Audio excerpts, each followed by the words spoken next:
새해 첫 주 46주년 감사예배 나오신 우리 모든 성도님들에게 하나님 주신 은혜와 평강과 영혼육의 강건함이 함께 하시기를 기원합니다. 호주의 완화의료 전문 간호사, 좀 말이 복잡하죠? 호스피스 병동을 감당하던 브로니 웨이라는 분이 있습니다. 이분이 임종을 앞둔 암 환자들에게 12주 동안 들은 이야기를 본인 자신의 블로그에 올린 글이 있었습니다. 그 블로그에 올렸던 글들을 사람들이 너무 좋아해서 나중에 이 간호사에게 좀 책으로 묶어달라고 해서 나온 책이 있습니다. 그 책이 영어로는 The Top 5 Regret of the Dying 이라는 책이고요. 우리말로는 죽을 때 가장 후회하는 5가지라는 번역으로 한국에 나온 책입니다. 브로니 웨이는 수년간 죽음을 앞둔 암 환자 병동에서 일하면서 죽음의 문턱에 놓인 이들의 이야기를 수시로 기록했습니다. 그리고서 이분이 하나 깨달은 게 있습니다. 처음에 이제 자기가 the dying, 이제 죽게 되었다는 사실을 인지하는 순간에는 굉장히 큰 공포와 분노를 느끼던 환자들이 점점 시간이 지나가면서 죽음을 인지하고 인식하고 인정하면서 성장하는 모습을 보였다는 겁니다. 그러면서 사람들이 이제 막 죽음을 앞둔 그 순간에 당신의 인생에서 여러 가지 후회했던 일들을 이 호스피스 병동의 간호사였던 브로니 웨인에게 털어놓았다는 것이죠. 그래서 이분이 5가지라는 것을 이야기하게 되는데, 첫 번째 후회를 한번 들어보시기 바랍니다. 다른 사람이 기대하는 삶이 아니라 내 자신에게 좀 더 솔직하게 사는 삶의 용기가 필요했다라는 겁니다. 너무나 남을 의식하는 바람에 결국 내가 원하던, 내가 바라던 그 삶을 이루지 못한 것을 마지막 순간에 후회했다는 겁니다. 두 번째 후회가 있습니다. 그렇게 너무 열심히 살 필요는 없었다라고 후회한다는 거예요. 대부분의 남자 환자들이 이런 후회를 했다는 겁니다. 왜 이런 후회를 했을까? 남자는 바깥에 나가서 일을 해서 가족을 부양해야 됩니다. 그러니까 늘 직장생활, 사회생활에 치다 보니까 정말 소중했던 사랑하는 가족, 아내, 자녀들에게 더 따뜻한 생활을 하지 못한 것이 너무나 안타까웠다는 겁니다. 세 번째 후회는 내 감정을 있는 그대로 표현하는 용기가 없었다라는 후회입니다. 타인들과 안정되고 평화로운 관계만을 집중하다가 그만 나 자신이 가지고 있었던 감정과 마음을 숨긴 것이 후회가 된다는 거예요. 그러면서 자기의 마음과 감정을 숨겼던 것이 어쩌면 지금의 이 병이 된 것은 아닌가, 이어진 것이 아닌가 생각하는 분들도 많았다는 겁니다. 네 번째 후회는 가까운 친구들과 좀 더 자주 만났어야 했는데 라고 했다는 거죠. 죽음을 앞두고서야 오랜 친구들, 옛날에 함께 살아왔던 친구들이 보고 싶었다는 거예요. 그 보고 싶어서 연락을 시도했는데 너무 오랫동안 연락이 끊어져서 연락처조차 그 친구들을 볼 수 없어서 절망스러웠다는 겁니다. 마지막 5번째 후회는 내 자신이 좀 더 행복해지려고 노력했어야 했다라는 겁니다. 많은 이들이 매너리즘과 오래된 습관과 관습과 패턴에 머물르면서 새로운 도전하기를 머뭇거렸다는 겁니다. 그때 내가 그 도전을 했어야 했는데 제가 그때 그 좋은 기회를 놓쳤습니다. 그때 주저앉았거든요. 그때 내가 그냥 이렇게 있는 것이 좋다고 생각했거든요. 그와 같이 새로운 변화, 기회를 얻었음에도 불구하고 시도하지 못한 것을 후회했고 마지막 죽을 때 그렇게 아쉬워했다는 사실입니다. 사랑하는 여러분, 2026년도 52주 중에 새해 첫 신년 주일 예배입니다. 여러분, 이 신년 새해를 시작하면서 혹시나 여러분 안에 후회되었고 정말 미련이 남는 일들은 어떤 것이 남아있습니까? 또 앞으로 우리가 하나님이 예비하신 복을 누리면서 살아갈 2026년도인데 우리가 그 복과 행복을 누리기 위해서 우리가 더 집중하고 주의하며 중요한 것이 있다면 그것은 여러분 생각하기에 어떤 것, 그 무엇이라고 생각하십니까? 오늘 말씀을 보면 호세아라는 선지자가 등장합니다. 호세아는 이스라엘 민족이 남과 북으로 나뉜 상태에 있을 때 북쪽의 이스라엘에서 활동했던 선지자입니다. 이때 북쪽에는 여로보암 2세라는 왕이 통치했는데 그가 살았던 그 시대의 여로보암 왕은 무려 41년 동안 통치했던 왕입니다. 41년 동안 통치했다는 말은 그의 왕권이 강하였고 그가 힘이 있었다는 사실이죠. 그렇게 다윗, 솔로몬 이후에 남과 북이 갈려진 이스라엘 민족이 남쪽에는 우시야, 요담, 히스기야 왕이 있었던 시대에 호세아가 살던 북쪽에는 그야말로 41년 동안 태평성대 강력한 왕국을 이루었던 여로보암 2세라는 사람이 왕으로 있었다는 거예요. 호세아 시대의 북이스라엘 얼마나 부강했을까, 얼마나 강했을까. 열왕기하 14장 25절 말씀 보면 이런 구절이 있습니다. 여로보암이 이스라엘 영토를 회복하되 하맛 어기에서부터 아라바 바다까지 하였다라는 구절이 등장합니다.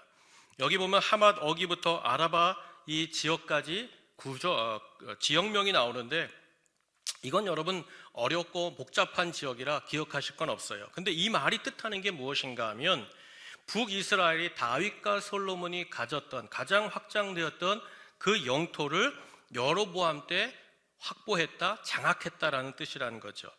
그야말로 북이스라엘은 강했고 부했고 능하던 최고의 전성기에 있었다는 겁니다. 그래서 성서학자들이 모두가 동의하는 게 있어요. 호세아가 살던 북이스라엘, 그 여로보암 시대는 다윗과 솔로몬 이후에 제2의 전성기의 시대였다. 그야말로 이스라엘 역사 속에서 다윗과 솔로몬의 역사가 가장 크다고 하면 그 다음에 큰 역사는 바로 여로보암 북이스라엘의 시대였다라고 말하는 것이죠. 그런데 이렇게 부강한 이 번영의 시대에 살던 북이스라엘 민족이 놓치고 있던 것이 하나 있었습니다. 그것이 무엇일까?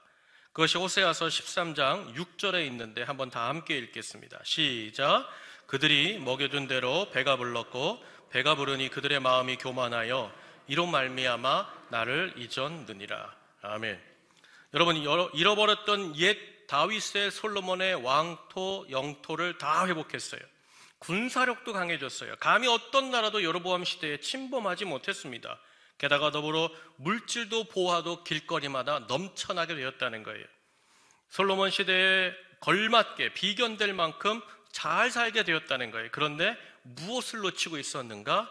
그들이 하나님과의 관계를 놓치고 있었다는 거예요. 그들이 하나님 여호와 하나님을 잊었다는 거예요. 특별히 성경 말씀 우리가 방금 전에 읽었던 13장 6절을 보면 그들이 마음이 교만하여 이로 말미암아 나를 잊었느니라 했습니다. 마음이 교만했다는 거예요. 그러면서 하나님을 놓쳤다, 기억하지 못했다, 잃어버렸다는 사실입니다. 여러분, 교만하다는 말이 무슨 뜻일까요? 바로 이런 겁니다. 이스라엘이 이제 부강하게 되었어요. 강하게 되었어요. 영토를 더 확보하게 되었어요. 그럴 때 스스로 생각합니다. 야, 우리가 다 이루었다. 여로보암 우리 왕과 함께 우리가 다 행하였다.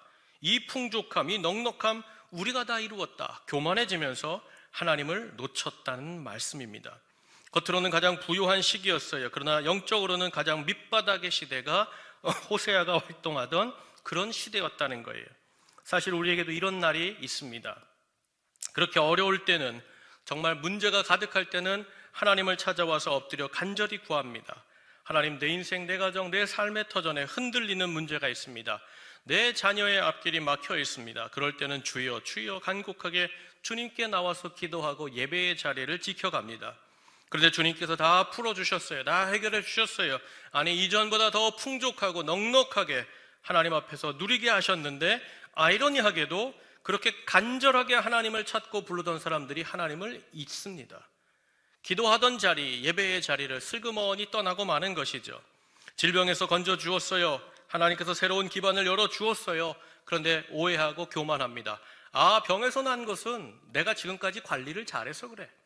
의사가 약을 잘 주었고 그 의사가 탁월했기 때문에 난 것 같아. 내가 새로운 기반을 주셨어요. 내가 그때 그 사람 말 잘 듣고 투자를 잘해서 이렇게 크게 받은 거야. 여러분, 하나님을 잊고 무시하는 것, 떠나는 것, 그런 교만함이 일어나는 것이죠. 바라기는 우리 모든 온천제일의 성도들이 2026년도에는 하나님이 예비된 복을 주실 것인데, 아멘 하신 분들만 받으시기 바랍니다. 큰 복을 주실 것인데, 보이는 것, 손에 쥐어지는 것들로 말미암아 여전히 우리를 돌보시고 이끄시는 하나님을 놓치는 법이 없고를 주님의 이름으로 간절히 축복합니다.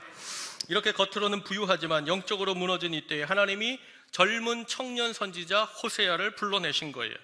그리고 독특한 말씀을 주셨습니다. 그 말씀이 호세아서 1장 2절에 있는데 다 함께 읽겠습니다. 시작. 여호와께서 호세아에게 이르시되 너는 가서 음란한 여자를 맞이하여 음란한 자식들을 낳으라. 이 나라가 여호와를 떠나 크게 음란함이니라 하시니. 아멘. 여기 보니까 젊은 청년, 새벽 이슬 같은 호세아에게 하나님께서 어떤 말씀을 하는 거예요? 너는 음란한 여인을 아내로 취하여 결혼 생활을 시작하라는 겁니다. 사랑하는 여러분, 세상에 어떤 청년이 건강한 가정에서 자라 몸과 마음이 건강하고 정신과 모든 생각이 올바로 박힌 그런 배우자감을 찾아 결혼하고 싶지, 어떻게 음란한 사람과 결혼 생활을 시작할 수 있겠습니까? 만일 여러분의 자녀가, 만일 우리가 공공연하게 다 아는 음란한 사람을 나의 배우자감이라고 집안에 데리고 들어왔다면 여러분 가만두시겠습니까? 여기 하나님께서 결혼하라는 여인이 디블라임의 딸 고멜이라는 여인입니다. 이 여인은 음란하다고 표현했는데 성경에 이 시대에 음란이라고 말하는 건 단 하나입니다. 바알의 신전에서 여사제로 살았던 경력이 있다는 겁니다. 그야말로 혼자 음란하게 산 것이 아니에요. 공개적으로 모든 도시의 사람들이 다 알만한 음란한 여인과 결혼하겠다는 것이죠. 사랑하는 여러분, 만일 여러분의 자녀가 그와 같이 공개된 장소에 누구나 동네 사람이 다 하는 음탕하고 쾌락과 타락으로 물든 그런 배우자감을, 어머니 며느리감입니다, 아빠 사위감이야, 될 거면 가만두시겠어요? 그거 다리몽둥이라도 붙들어야죠. 부러뜨리면 안 되고 붙잡아야죠. 여러분, 그렇다면 제가 한번 여러분에게 여쭐게요. 하나님께서 호세아를 불러서 말씀을 주셨어요. 말씀 받기를 좋아하지 않습니까? 하나님의 음성 듣기를 좋아하지 않습니까? 그런데 하나님께서 호세아에게 주신 이 말씀은 축복의 말씀입니까? 저주의 말씀입니까? 사실은 저주에 가까운 말씀입니다. 어떻게 하나님 앞에 바른 새벽 이슬과 같이 사는 호세아에게 너는 음행하는 여자를 취하라, 이것이 어떻게 그의 인생에 복이 되고 득이 되겠습니까? 게다가 낳는 자식이라도, 내가 아내 복은 없다, 남편 복은 없다 해도 그 자식 복이 있으면 감사한 거 아닙니까? 건강하고 바른 자녀들을 낳아서 인생 중에 소망이라도 누릴 터인데, 하나님께서 호세아에게 음란한 여자를 만나 말씀하시기를 음란한 자식까지 낳으라는 거예요. 무슨 뜻입니까? 너 배우자 복 없는데 네 자식 복도 없어. 그런데 그 여인 데리고 와서 살라는 것이죠. 사랑하는 여러분, 젊은 종 호세아가 이런 결혼 생활, 가정 생활을 꿈에나 상상이나 그렸겠습니까? 어쩌면 그는 하나님이 이런 음란한 여자를 아내로 주시겠지만, 그래, 하나님께서 온전히 바꾸어 주실 거야. 하나님은 저렇게 지금 저와 같이 타락한 인생을 살지만 주님의 은혜가 고멜에게 임한다면 저는 누구보다 현숙한 여인이 되리라, 그렇게 생각했을지도 모를 일입니다. 그런데 이 음란한 여인 고멜이 호세아와 살면서 바뀌었습니까? 현숙하게 바뀌었습니까? 전혀 아니올시답니다. 한마디로 호세아의 이 결혼 생활은, 말씀에 순종한 이 생활은 고멜로 말미암아, 음란한 여인으로 말미암아 음란한 자식들을 낳는, 그야말로 인생 전체가 상처와 아픔뿐인, 눈물뿐인 인생이 되고 말았다는 거예요. 그렇다면 사랑하는 여러분, 왜 하나님께서는 이렇게 젊고 유능하고 정말 어디 비견해도 아름다운 젊은 청년 선지자에게 장밋빛 인생은 고사하고 까맣게 타버린 잿더미 같은 인생을 살라고 말씀하셨던 것일까? 여러분, 왜 하나님이 내가 정말로 바라고 원하는 대로 살지 못하고 왜 이와 같이 엉뚱한 삶을 살라고 이와 같이 호세아에게 말씀하셨는가? 바로 이것이죠. 하나님의 뜻이 있다는 거예요. 그 뜻이 어디 있는가? 호세아서 2장 19절을 제가 읽겠습니다. 내가 내게 장가들어 영원히 살되 공의와 정의와 은총과 긍휼히 여김으로 내게 장가들며. 우리 호세아 2장 20절 다 함께 읽습니다. 시작. 진실함으로 내가 장가들리니 내가 여호와를 알리라. 아멘. 저를 따라 하시죠. 내가 여호와를 알리라. 아멘. 무슨 뜻입니까? 하나님께서 호세아에게 하나님 여호와 하나님이 누구신지를 정확하게 알려주시기 위해, 또 나아가서 호세아의 인생을 통하여서 하나님이 어떤 분이신지를 모든 사람에게 알려주시고자 호세아에게 이와 같이 음란한 여인을 취하여 음란한 자식들을 낳으라, 장가들어 살라라고 말씀하셨다는 거예요. 루벤 아처 토레이라는 분이 있습니다. 우리가 알기로는 보통 R.A.W. 토레이라는 목사님입니다. R.A. 토레이 목사님이 이런 위대한 말을 하셨어요. 성경을 많은 나라가 번역을 하는데 이 세상에서 가장 위대하고 아름다운 성경 번역이 있다면 그것은 당신의 삶으로 성경을 번역하는 것이다 라고 했다는 거예요. 여러분, 많은 성경의 번역본이 있죠. 근데 그 번역본 중에 하나님이 가장 기뻐하시고 받으실 만한 번역본은 뭐라는 거예요? 우리의 삶을 통하여서 그 번역을 하나님 앞에 드리는 것, 많은 사람들이 나를 통하여 하나님이 누구신지를 알게 하는 것, 그것이 가장 좋은 번역이라는 거예요. 하나님께서 호세아에게 말씀하신 거예요. 너는 하나님 나 자신이 누구인지 말과 혀로만 증거하지 말고 너는 너의 인생 통째를 다 나 앞에 갖고 와라. 그럼 내가 너를 통하여서 나 여호와가 누구인지 너도 알고 온 이스라엘 민족도 알게 하리라. 너의 삶으로 내 하나님을 번역하라 말씀하셨다는 거예요. 죄에 빠진 당신의 백성들을 향하여 하나님은 어떤 분이냐? 멈출 수 없고 끝없는 그 사랑을 베푸시는 여호와 하나님 되심을 하나님께서는 이 호세아의 인생을 통하여서 모든 사람이 알기 원하셨기 때문에 그에게 이와 같이 말씀하셨다는 거예요. 그렇다면 사랑하는 여러분, 솔직하게 한번 다시 생각해 보자고요. 음란한 여자를 아내로 데려오는 것은 인생사에서 마땅한 일입니까? 불가능한 일입니까? 그런 여인을 여러분 멀리하는 것이 당연한 일입니까? 필수적인 일입니까? 사실 누구나 이런 음란한 사람을 가까이 하지 않는 것이 당연하고 마땅한 순리입니다. 아무리 인간적으로 생각하고 인간적으로 뜻과 경험과 감정까지 다 포함해서 계산한다 할지라도 음란한 여인과 젊은 청년, 아름다운 청년이 결혼하는 것, 이건 말이 안 되는 것이죠. 근데 하나님께서 이 음란한 여자를 데려다가 아내로 삼으라, 이것은 사실 호세아에게 있어서는 저주와도 같은데, 이 말씀을 묵상해 보면 여러분 이 말씀 속에는 놀라운 하나님의 사랑의 음성이 포함되어 있다는 거예요. 겉으로는 저주와 같이 보이는데 한꺼풀 벗겨보면 그 안에는 놀라운 하나님의 은혜의 사건이 있다는 거예요. 왜 그런가 보세요.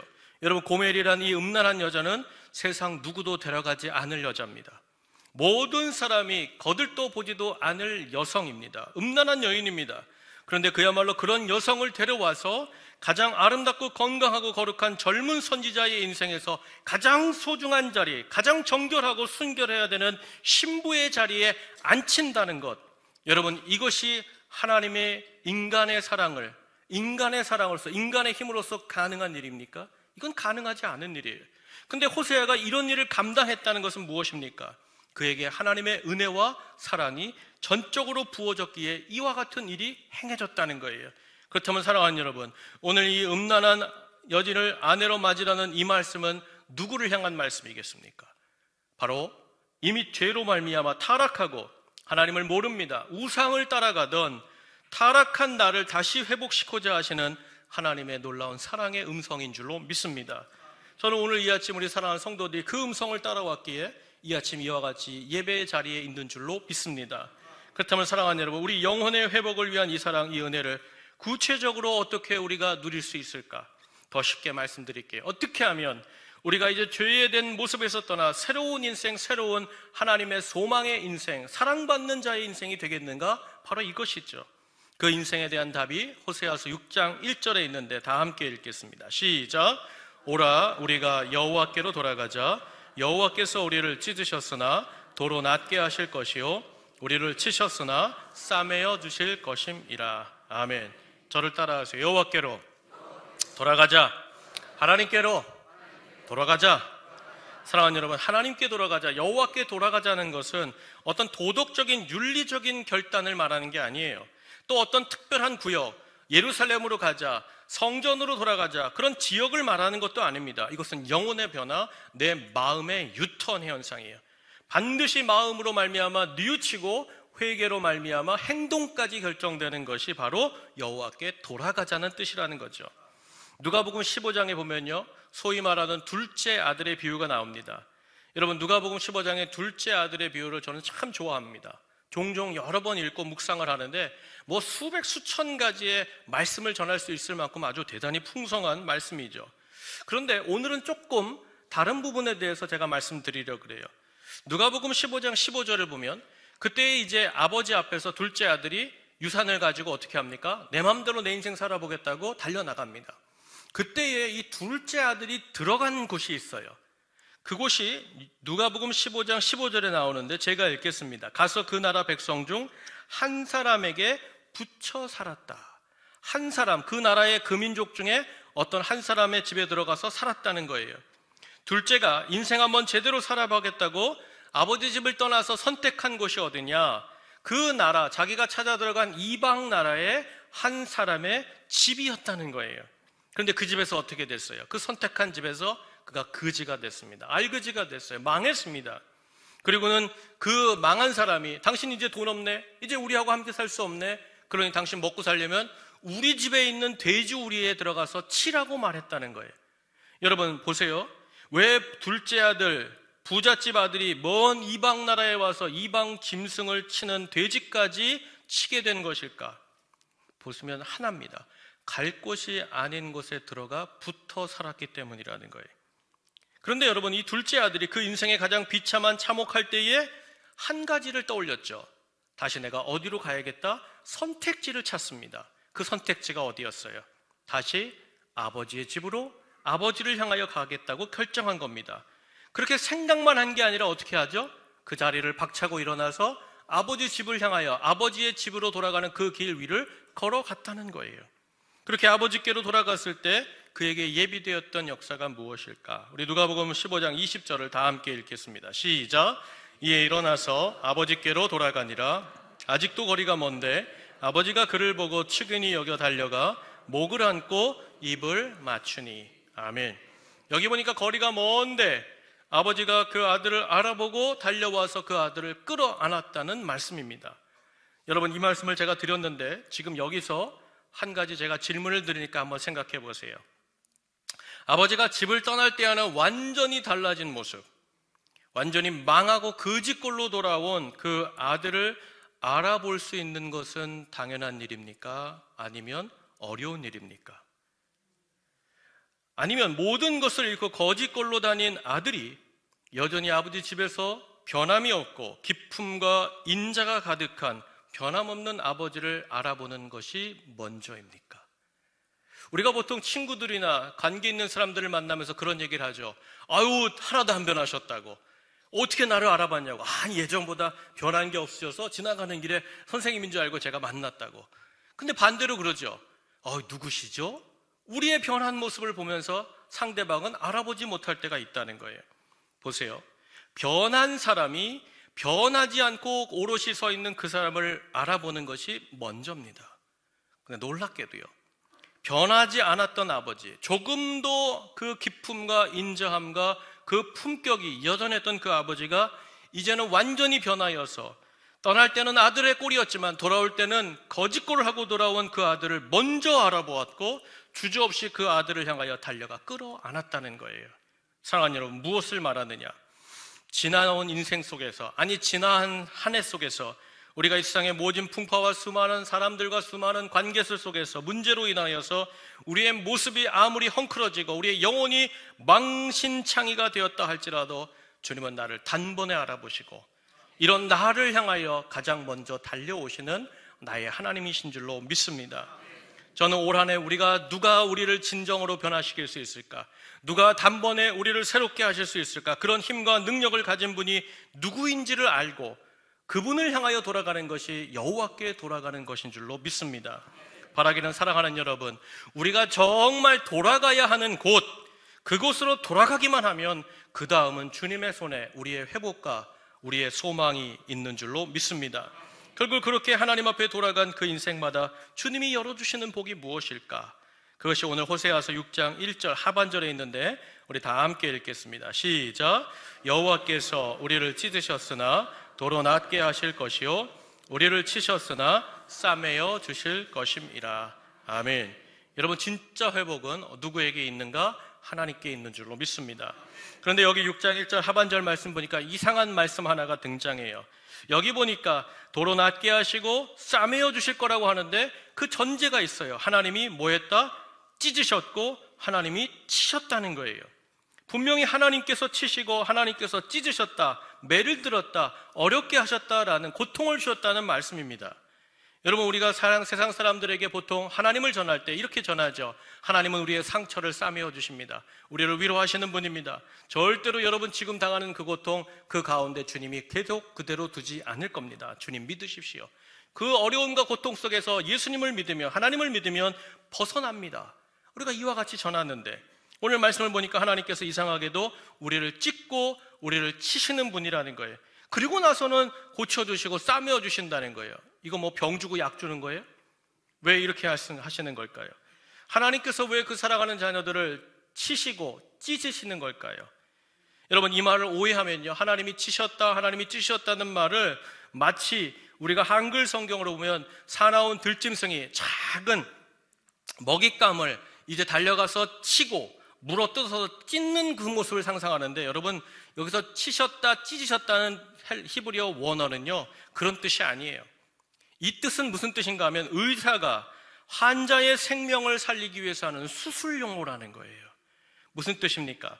그야말로 내 앞에 돌아온 이제 촌각을 다투는, 생명을 다투는 응급 환자를 만난 그 응급실의 의사와 같이, 수술방의 의사와 같이 최선을 다하여서 그 꺼져가는 생명을 살리기 위하여서, 다른 사람은 모르지만 그는 알고 찢으시고 알고 치시면서 결국엔 어떻게 하시는 거예요? 그를 살려주시는 하나님이 되신다는 분명한 말씀인 줄로 믿습니다. 사랑하는 여러분, 돌아온 인생은 주님이 반드시 살리시고 일으키실 줄로 믿습니다. 그렇게 하나님께서 우리를 그와 같이 찢으시는 때가 있어요. 우리를 치시는 때가 있어요. 근데 우리는 어떻게 생각하느냐? 왜 하나님 왜 저를 치십니까? 왜 하나님 왜 저를 갈기갈기 찢으십니까? 이해할 수 없습니다. 여러분, 그러나 그 손길은 우리를 치시고 우리를 절망하게 만드는 손이 아니라 도리어 우리가 알지 못하는 은혜로 우리를 치료하시고 싸매어 주시고 살리시는 손길이 되는 줄로 믿습니다. 실제로 그와 같이 그 일을 약속하시기 위해 우리에게 누구를 보내주셨어요? 사실은 우리를 죄로 말미암아 찢으시고 치셔야 되는데 하늘 아버지께서 대신 우리를 대신하여 그 아들 예수님을 보내주시지 않으셨습니까? 왜 하나님의 아들을 왜 십자가에서 치십니까? 왜 채찍에 때리십니까? 왜 그 몸을 창과 망치로 찢어내셨을까요? 여러분, 그 후에 살리시는 역사가 있기에, 그리고 그 살리신 예수님을 믿는 자도 함께 살 수 있도록 주님께서 치시고 찢으실 때 반드시 하나님의 새로운 생명의 역사가 나타날 줄로 믿습니다. 그 약속의 말씀이 어디 있을까요? 이사야 53장 5절에 있는데 우리 다 함께 읽겠습니다. 시작. 그가 찔림은 우리의 허물 때문이요 그가 상함은 우리의 죄악 때문이라. 그가 징계를 받음으로 우리는 평화를 누리고 그가 채찍에 맞음으로 우리는 나음을 받았도다. 아멘. 저를 따라 하시죠. 우리는 나음을 받았도다. 우리는 생명을 받았도다. 아멘. 여러분, 오늘도 죄로 물도 타락한 우리를 다시 살리고자 하늘 아버지께서는 그 귀한 독생성자 하나님의 아들 되신 예수님을 나의 죄를 대신하여 찢으시고 치심으로 우리로 말미암아 새로운 인생의 문을 열어주신 줄로 믿습니다. 그렇게 하나님이 우리를 찢고 찢으시면서 치료하시고 다시 살리시고 일으키시는 목적은 뭐가 있을까요? 왜 우리를 그와 같이 살려주시는 걸까요? 그 말씀이 호세아서 6장 2절 상반절에 있는데 우리 다 함께 읽겠습니다. 시작. 여호와께서 이틀 후에 우리를 살리시며 셋째 날에 우리를 일으키시리니. 아멘. 여러분, 여기에 살리신다, 일으키신다는 말은 무슨 뜻이냐? 부활시킨다는 거예요. 예수님을 십자가에서 찢으셨지만 부활하셨겠지. 오늘도 우리의 인생을 찢고 치시는 것처럼 느껴지시지만 우리를 망하게 하는 것이 아니라 어떻게 하신다? 살리시고 일으키시는 손길이 되는 줄로 믿습니다. 그렇다면 사랑하는 여러분, 우리가 하나님 앞에 다시 일으킴을 받고 살리심을 받고 우리가 다시 한번 하나님께 새롭게 살아가게 하도록 하나님이 왜 이렇게 애쓰시며 그 아들을 보내미셔까지 우리를 이와 같이 붙잡고 계시는 걸까요? 왜 우리를 죄로 말미암아 너 그냥 그대로 지옥에 가라, 너 그냥 그렇게 망해라 두시지 않고 그 귀한 아들을 보내셔서 십자가에서 우리를 대신하여 치시고 우리를 대신하여 찢으시면서까지 왜 우리를 살리시고 왜 우리를 일으켜 주시느냐? 바로 이거예요. 여러분, 왜 이렇게 우리에게 그와 같이 하시는 겁니까? 그 뜻과 목적이 무엇일까요? 그 답이 호세아서 6장 2절 하반부에 있는데 우리 다 함께 읽겠습니다. 시작. 우리가 그의 앞에서 살리라. 아멘. 사랑하는 여러분, 하나님께서 우리를 일으키시고 살리는 것은요 그저 그런 문제 응답과 해결의 그런 간헐적인 것들이 아니에요. 진짜는 근본적인 거예요. 하나님 앞에서 하나님의 얼굴을 바라며 하나님이 창세기에 에덴 동산을 만들어서 그 사람을 그곳에 살게 하면서 그 동산을 함께 거닐면서 영원한 삶을 사시고자 하셨던 그 하나님의 마음을 그 하나님께서 다시 행하고자 우리를 살리시고 일으키셔서 그 하나님 앞에 세우시는 영광이 있는 줄로 믿습니다. 이사야 43장 21절 말씀 보면 이 백성은 내가 나를 위하여 지었나니 나를 찬송하게 하려 함이라. 왜 우리를 살려주십니까? 너는 내 앞에서 나와 함께 살자, 나와 친밀하게 살자, 너는 나를 찬송하고 나는 내게 복을 주리라. 영화로운 인생을 열어주시기 위하여 우리를 일으키시고 살려주시는 줄로 믿습니다. 사랑하는 여러분, 한마디로 하나님께서 우리에게 날마다 하나님과 친밀하게 살게 하시고자 주님과 더 깊은 인생의 역사와 능력 가운데 그야말로 하나님이 열어주시는 영화로운 인생을 베풀어 주시기 위해 하나님은 우리를 일으키시고 살리시고 주 앞에 두시는 줄로 믿습니다. 제가 이제 한번 소개하고자 합니다. 서울대학교를 나온 젊은 사업가로 성공한 분입니다. 젊은 날부터 사업으로 크게 성공하고 귀한 어여쁜 아내를 얻어 혼인까지 이루었습니다. 근데 이분이 너무 젊은 날 성공하고 사람들이 너무 많은 칭찬으로 말미암아 자기의 이기적인 마음을 이기지 못하고 자기 중심적인 인생을 살아가기 시작합니다. 그러면서 남편으로서 아버지로서 빵점의 인생을 살아가는 거예요. 그렇게 살던 어느 날 이전과 마찬가지로 늘 사업 파트너, 그 사업에 도움이 될 만한 사람들을 밤늦도록 이렇게 접대하는 그 룸사롱에서 술을 진탕 마시고 집에 들어오는 시간이 보니까 새벽 2시쯤 된 거예요. 보니까 아내가 식탁 위에 엎드려져 있었다는 거예요. 근데 이분의 못된 습관이 하나 있는데 그건 뭐냐면 아무리 늦게 집에 들어와도 그게 한밤이건 새벽이건 항상 자신은 집에 와서 국, 반찬, 밥을 먹고 자는 못된 습관이 있어요. 그러니까 항상 자고 있던 아내를 깨워가지고는 밥 차려와라, 야, 국 끓여와라, 반찬이 이게 뭐냐, 그냥 막 소리를 지르고는 그 밥을 먹어야 잠을 드는 습관이 있었는데 이날은 이상하게도 잠들어 있는 그 식탁 위에 잠들어 있는 아내를 깨우지 않고 싶었다는 거예요. 그렇게 식탁 위에 엎드린 채 자고 있는 아내의 옆을 보니까 성경책 한 권과 노트가 한 권이 있는데 가만히 노트를 살펴보니까 그 노트가 뭐예요? 아내의 일기장인 거예요. 야, 내가 돈도 많이 벌어다 주고 이렇게 좋은 집에 살게 하고 내가 이 생활비도 많이 주는데 우리 아내는 무슨 생각으로 사는가? 너무 궁금해서 몰래 아내의 일기를 읽기 시작했다는 거예요. 그랬더니 아내의 일기장에 한쪽에 이와 같이 적혀져 있었다는 거죠. 제가 한번 읽어드릴 테니 들어보세요. 아내의 일기장입니다. 나는 오늘도 버스를 타고 수유리 너머로 갔다. 시골길을 하염없이 걸으면서 오늘도 어김없이 죽음을 생각했다. 약을 먹고 죽을까? 아니면 손목을 그어 죽을까? 그러나 그것은 내가 취할 길이 아니라는 생각을 하고 되돌아왔다. 나를 살리기 위해 오셔서 십자가에서 돌아가신 주님께서 주님의 뜻을 따르라고 내게 주신 남편이므로 나는 남편을 사랑해야만 한다. 나는 할 수 없지만 주님께서 사랑하라 명하심으로 나는 남편을 사랑해야만 하는 것이다. 주님 도와주세요. 나의 약함을 주님께서 너무 잘 아시잖아요. 군데군데 눈물 자국이 남아있는 아내의 일기장을 읽다가 이분의 심장이 멎는 것 같고 눈에서는 눈물이 쏟아지고 귀에서는 커다란 북소리가 울리는 것 같았다는 거예요. 도저히 그 옆에 잠든 아내 옆에 있을 수 없어서 급히 서재에 들어가 소리를 죽여가며 하염없이 울었다는 거예요. 그리고는 계속 생각했다는 거예요. 아내가 죽음을 생각하고 있을 때 나라는 인간은 도대체 무엇을 어디서 하고 있었던 것인가? 아내가 주님을 믿는 믿음 때문에 자신이 가졌던 슬픔과 어려움을 감추고 나를 향하여 사랑과 웃음으로 대해줄 때 나는 단 한 번이라도 진실함으로 사랑하는 아내를 대한 적이 있었던가? 그렇게 아내가 죽음을 생각하는 그 순간에도 오직 나는 환락의 현장에서 쾌락을 탐닉하며 음란을 쫓아온 한심한 남편이 아닌가? 그럼에도 나야말로 이상적인 배우자라고 멋진 남편이라고 괜찮은 남자라고 능력 있는 사업가라고 착각하며 스스로 도취되어 있었으니 얼마나 한심한가? 그렇게 맨 처음에는 아내가 불쌍하여서 얼마나 많은 밤을 눈물로 지새웠을까? 그리고는 눈물이 터졌고 스스로 죽음을 생각할 때 그 아내의 마음은 얼마나 아팠을까? 곡기 터지고 또 갑자기 일찍이 남편을 여의고 새벽마다 믿음으로 기도해 주심으로 자신이 공부를 잘해서 서울대학교까지 들어갔는 그 사랑으로 키워준 나의 어머니가 불쌍했고 그렇게 잘 살라고 믿음으로 살라고 했음에도 불구하고 사업 핑계대면서 타락과 음란의 현장을 다니는 그 아들을 보면서 느끼셨을 홀 어머니의 배신감과 절망감은 어떠했겠는가? 어머니 때문에 울게 되었다는 거예요.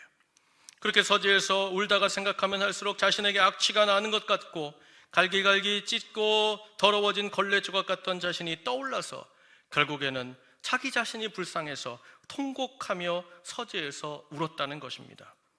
그러고 나서 마음속으로 이렇게 살면 안 되겠다.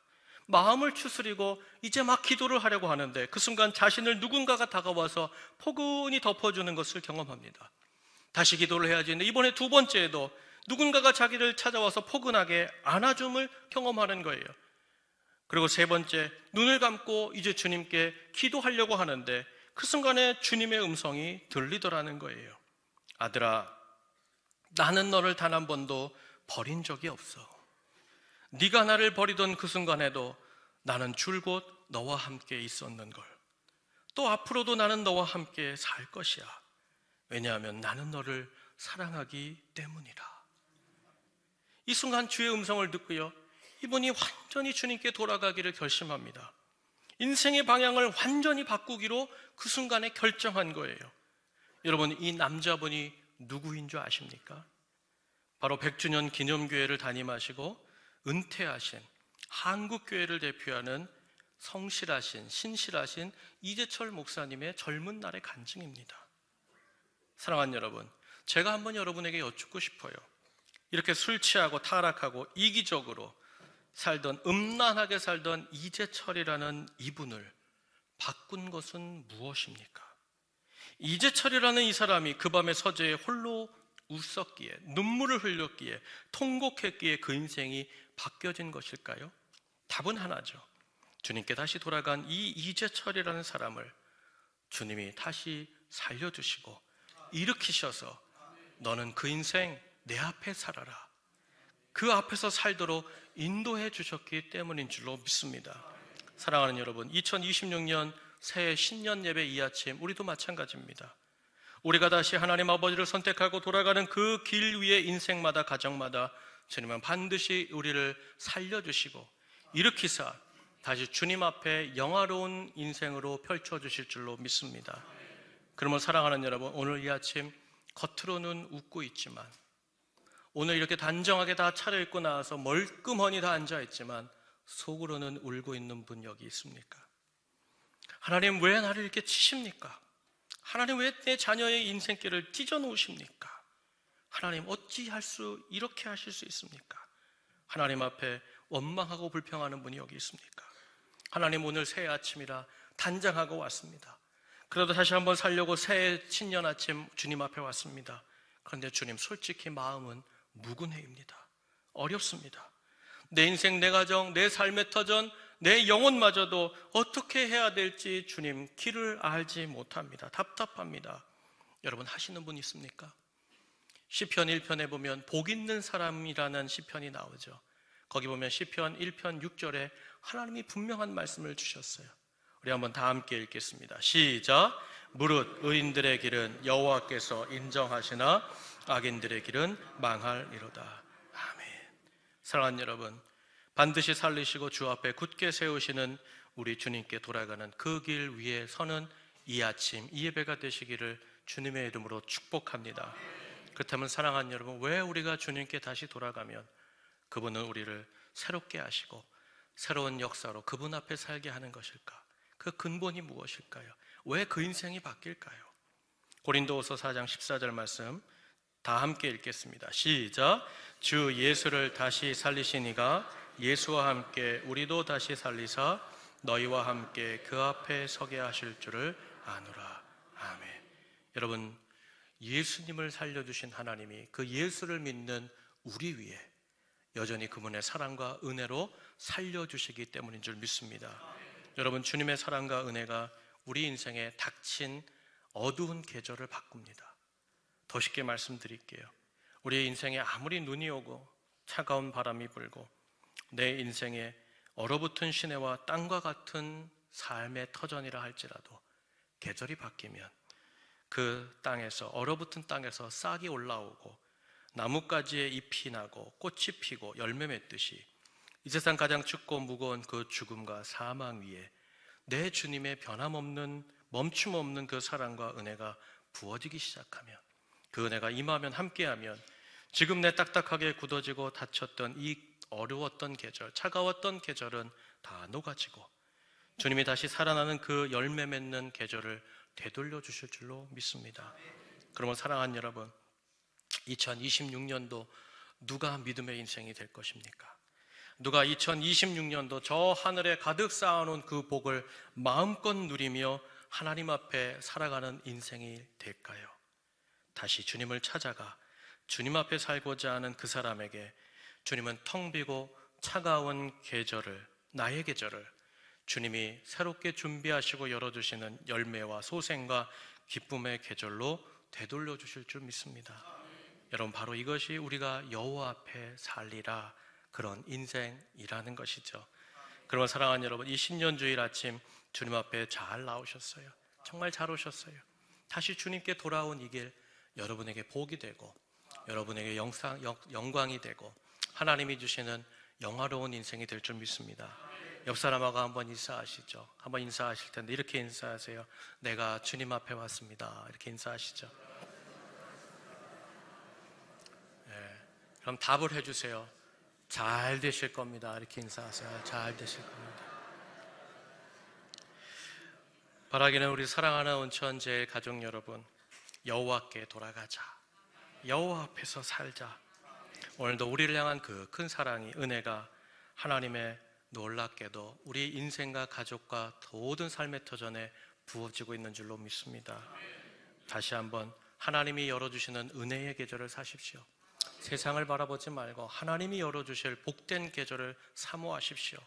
그리고 그 계절 속에서 하나님이 주시는 풍성함을 누리는 우리 사랑하는 2026년도 우리 온천제일의 모든 성도님들과 가정과 우리 교회가 되기를 주님의 이름으로 간절히 축복합니다. 우리 시간 말씀 붙잡고 기도하면 좋겠습니다. 사랑하는 여러분, 주님은 우리에게 말씀하십니다. 아들아 딸아 내게로 돌아와자. 내가 내게 줄 수 있는 최고의 평안을 주리라. 내 모든 짐을 내려놓고 나와 함께 살아가자. 내 앞에서 살자. 주님은 말씀하고 있습니다. 그 생명의 길을 예수님의 십자가로 이미 약속하셨고 보여주셨고 우리에게 내밀고 계십니다. 여러분, 하나님을 가까이 하면 주님도 우리를 가까이 하십니다. 주님 앞에 돌아가는 이 아침이 되게 하여 주옵소서. 다시 하나님 앞에 살기 원합니다. 하나님과 함께 살기 원합니다. 하나님이 열어주시는 은혜의 계절, 축복의 계절, 하나님이 소망의 계절을 살아가는 우리 모두가 되게 하여 주시옵소서. 주님 돌아갑니다. 주님 붙잡아 주시옵소서. 이 모습 그대로 돌아갑니다. 죄인의 모습으로 돌아갑니다. 주님 씻어주시고 주 앞에 영화로운 인생으로 바꿔 주시옵소서. 우리 다 함께 말씀 붙잡고 기도하겠습니다. 하나님 감사합니다. 살아계신 하나님, 오늘 이 아침 하나님 앞에 다시 섰습니다. 우리의 인생과 삶을 다시 한번 주님께 돌이킵니다. 하나님 아버지, 다시 그 아버지 집을 향하여 돌아갔던 둘째 아들과 같이 주님을 향하여 돌아갑니다. 주님, 나는 주님을 알아볼 수 없지만 주님 먼저 나를 알아보시고 달려오실 줄 믿습니다. 나는 차마 고개를 들지 못하지만 나의 사랑이신 하나님께서는 나를 먼저 알아보시고 다가와 너는 내 잃어버린 아들이라, 너는 나와 함께 영화로운 삶을 살리라, 내 앞에서 떠나지 말거라.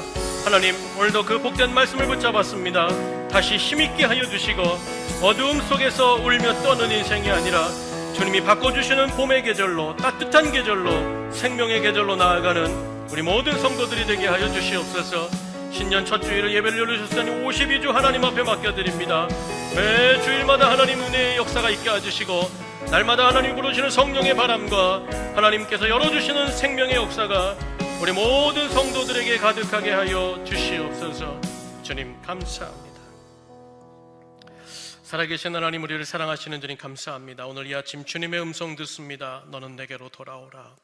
내가 너를 일으켜 세우리라. 내가 너를 여전히 사랑하노라. 이제 너는 내 앞에서 살아라. 내 눈앞을 떠나지 말아라. 내가 너로 영화로운 인생을 열어주리라. 하나님, 주의 음성 붙잡았습니다. 그 음성 그대로 행하는 역사가 있게 하여 주옵소서. 주의 말씀이 변함없으시며 그 말씀이 하나님이 되시는 줄로 믿사오니 이 아침 주님과 다시 동행하는 복된 새해, 새 첫 주 기쁨의 날이 되게 하여 주시옵소서. 우리 대신 십자가에서 우리 대신 찢김을 당하시고 매를 맞으셨지만 우리의 영원한 소망과 우리를 낫게 하신 우리 구주 예수님의 귀하신 이름으로 감사하며 기도하옵나이다. 아멘. 다 자리에서 일어나셔서 우리 아바 아버지 찬양하고 축도함으로 예배를 마치겠습니다.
내 맘을 고치시고 주는 내 맘을 고치시고 볼 수 없는 상처 볼 수 없는 상처 만지시네 나를 하시고 나를 위해 하시네 내 영혼 새롭게 세우시네 아바 아버지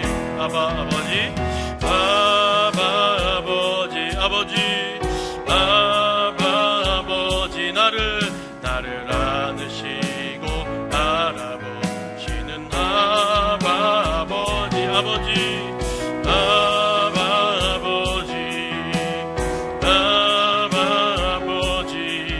나를 도우시고 힘주시는 아버지 주는 내 맘을 고치시고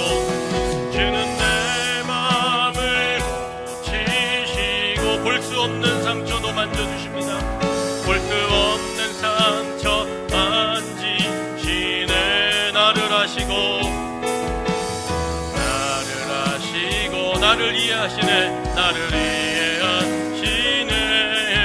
내 영혼 새롭게 세우 우리 가슴에 손을 얹고 주님 내 맘을 고쳐주옵소서 주는 내 맘을 고치시고 남들에게 보일 수 없는 이 상처도 볼 수 없는 상처 만지시네 주님 누구보다 나를 하시고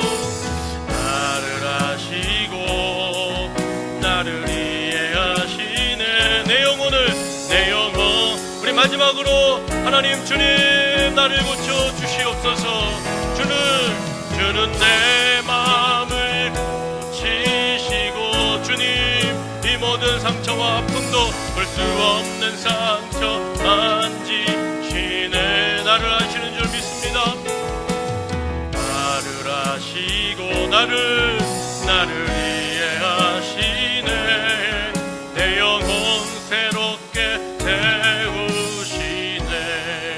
세우시네 우리 기도하겠습니다 이제는 우리를 부르시고 완전한 사랑으로 다시 주 앞에 살게 하시기 위하여 우리보다 먼저 십자가에 자기 자신을 내어주시고 찢어주시고 부활의 생명이 되어주신 우리 구주 예수 그리스도의 그 은혜와 언제나 하나님 앞에 다시 돌아가는 인생마다 주 앞에 살기를 원하는 인생마다 하늘의 무한한 은혜와 영광으로 채워주시기를 기뻐하시는 우리 하늘 아버지의 무한하신 사랑하심과 오늘도 우리 안에 내주 동행하시며 모든 상황 속에서 여호와 하나님 앞에서 살아가자 너는 나와 함께 살자 주님 우리도 주님과 함께 살기 원합니다 하나님 힘주시고 격려하시는 성령님의 감화감동 교제 교통하심이 신년 첫 주일 우리 교회를 사랑하신 하나님 46주년의 감사 예배로 드린 이 아침 주님 이제 주님께 돌아갑니다